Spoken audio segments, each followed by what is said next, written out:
Welcome viewer, I am Murugan S. This video tutorial describes, fix WASD keys swapped with arrow keys in Windows 11, 10.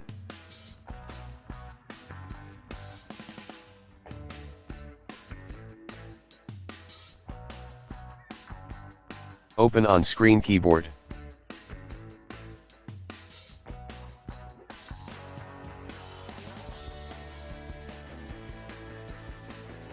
Press and hold function key and press W key.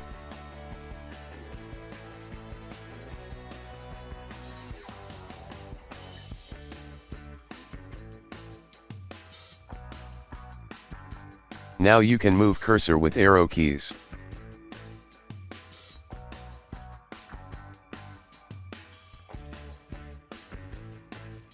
I hope this video tutorial helps to you.